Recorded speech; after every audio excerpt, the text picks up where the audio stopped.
காட்டியிருக்கின்றேன். ஒரு வாக்குறுதியும் கூட நிறைவேற்றல. ஆனா முதலமைச்சர் என்று சொல்லக்கூடிய மிகப்பெரிய பொய் என்னன்னா 99% வாக்குறுதிகளை நிறைவேற்றி விட்டோம் என்று முதலமைச்சர் சொல்றார். 99. ஏன்னா நீங்க திருவாரூர் கொடுத்த 4மே செய்யல, 5மே செய்யல.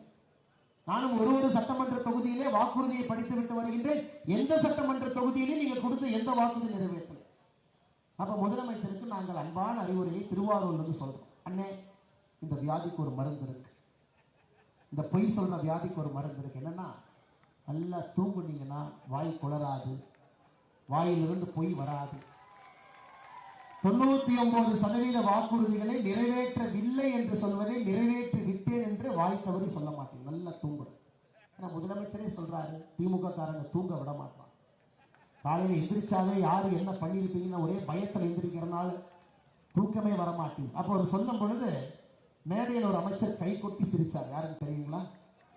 யாருமே இல்லை, அண்ணன் பொன்முடி அவர்கள். அதனால நீங்க பாத்தீங்கன்னா ஒரு விக்கெட்டா திமுகவை பொறுத்தவரை ஒரு விக்கெட்டா.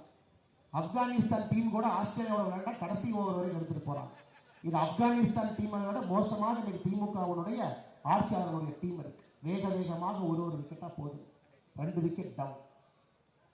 உங்களுக்கு தெரியும், 10 விக்கெட் போயிட்டா டீம் தோத்துடுச்சு நடத்தும். நமக்கு இன்னும் 8 விக்கெட் வேணும்.